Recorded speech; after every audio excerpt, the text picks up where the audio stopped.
done. How many of us have ever uttered those same words that were said by Jesus in the Garden of Gethsemane? And if we had the courage to really say those words, say that prayer, how many of us really meant it from deep down in our hearts?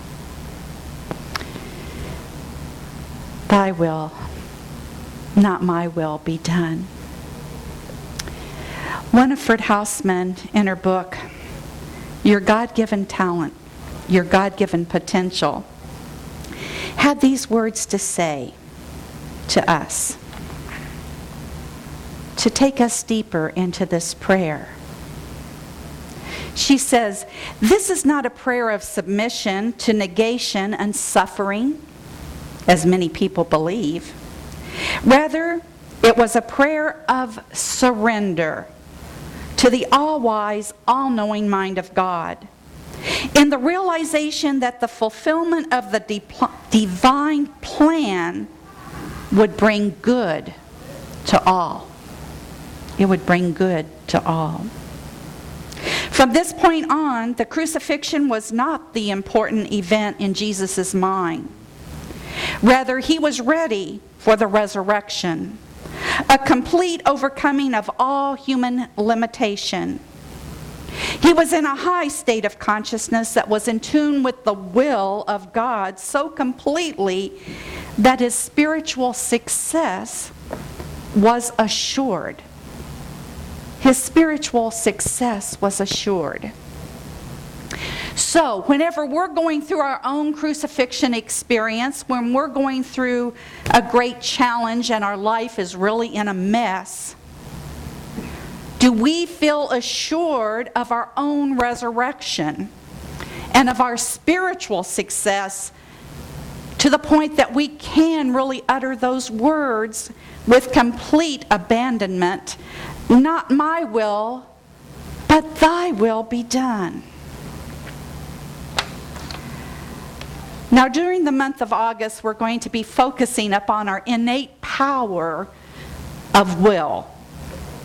And that power of will is located again in the center of our forehead. It's right above the power of understanding that we learned about last month. Will and understanding work together. And it is just below the third eye, that cosmic eye, that place where we go in our imagination. And it's below, of course, the I am presence, which is our crown chakra. It is the way that we connect with God.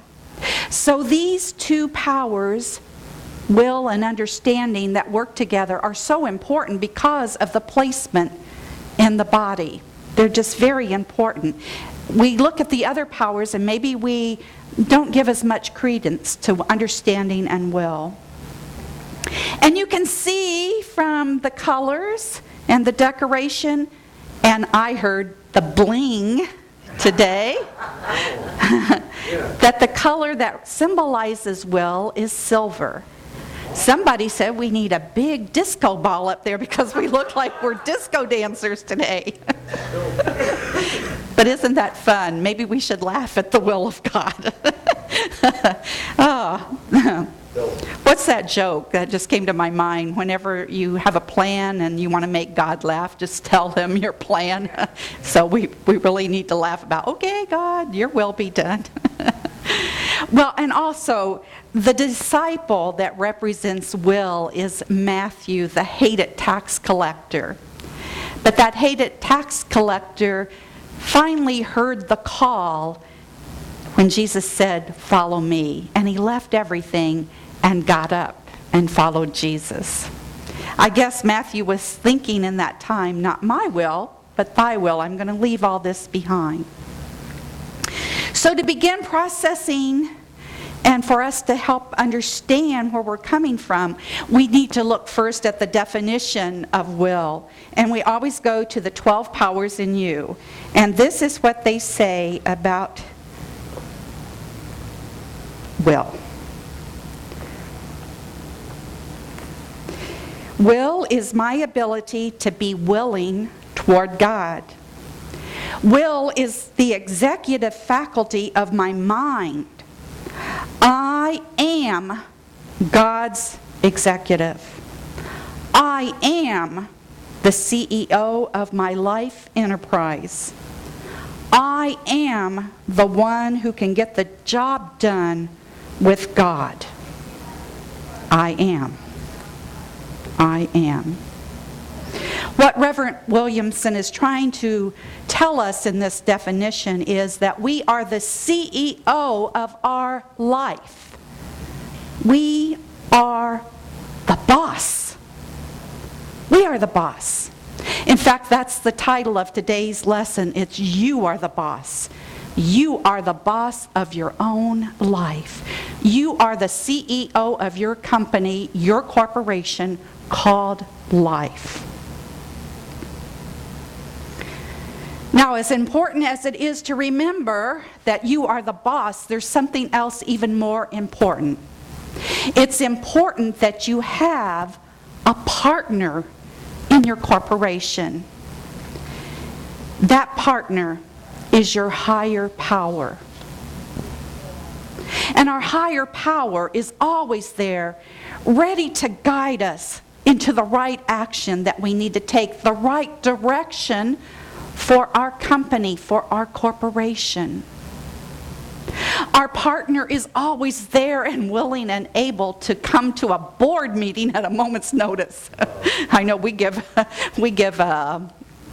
couple of days or something, or we know when our board meeting is. But God is always there to have a board meeting with you, and I think that's called prayer. In an instant, that board meeting can be called.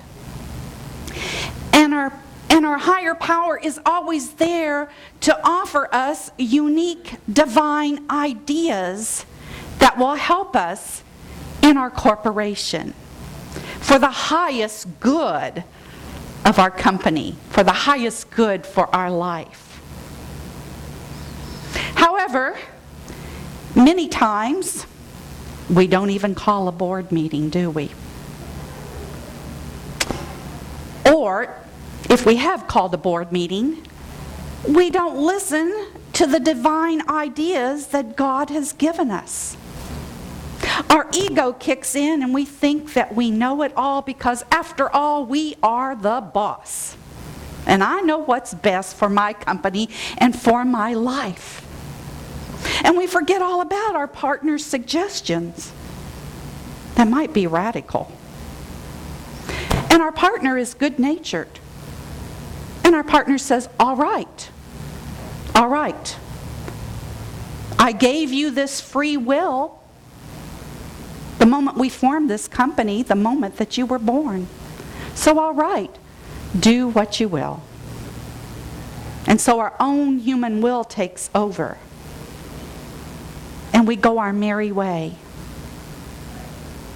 And pretty soon, we find our company in a big mess because we haven't listened or taken note of what our higher power had told us to do.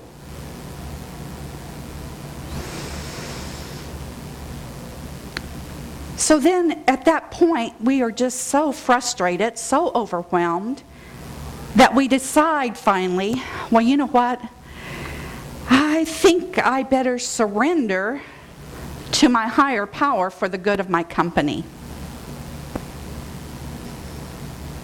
Those of us who have ever been through a 12-step program understand the importance of that very first step, which is surrender.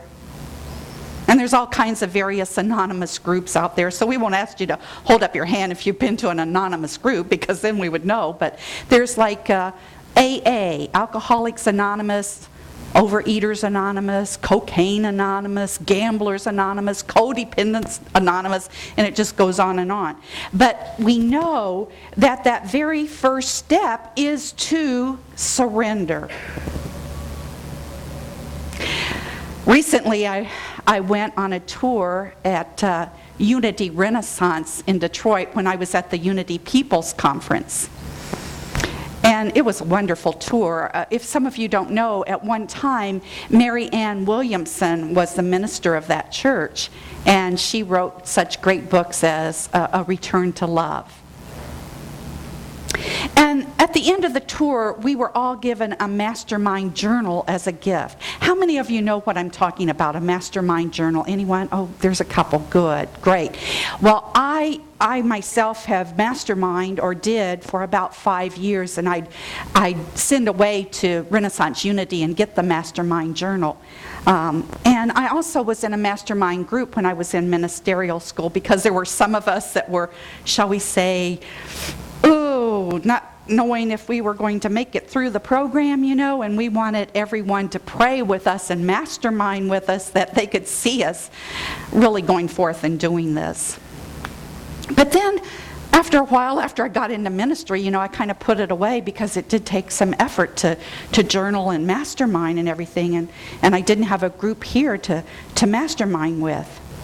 But the point is that in that journal, we receive a card, and it's 8 steps into the mastermind consciousness. Now, I know that in the 12-step we have 12 steps, but since this comes from a unity-based product, they probably think we're a little bit ahead on the road, and that we can narrow it down to maybe 8 things, and it's all unity-based. So the first step is surrender. And it says on this card, I admit that of myself I am powerless to solve my problems, powerless to improve my life. I need help. Well, as we listen to those words, many of us might resist that, and myself included, because we are saying, I am powerless. Oh my, I thought we were supposed to keep everything all positive and lovely. And I'm saying I am powerless and I need help. Oh my. And then again our ego's kicking in and saying, oh, I can do it. I'm the boss. I can do this. I'm not powerless. But in this instant, let's look at it. Because when we finally admit that we're powerless and that we need help, then a great power can be infiltrated within us, and that we can move on. Carolyn Miss, in her book Anatomy of the Spirit, has these words to share with us about processing that idea of serenity, of surrender. Gaining an awareness of our own limitation opens us up to considering choices we would not otherwise have made. During the moments when our lives seem most out of control, we may become receptive to a guidance that we would not have welcomed before. Then our lives may move in the direction we had never anticipated. Most of us end up saying, I never thought I would be doing this or living here, but I am. And all is well. All is well. It may help you to arrive at the point of surrendering if you use symbolic sight to view your life as only a spiritual journey. Life is only a journey, a spiritual journey. So after we finally see that symbolic sight,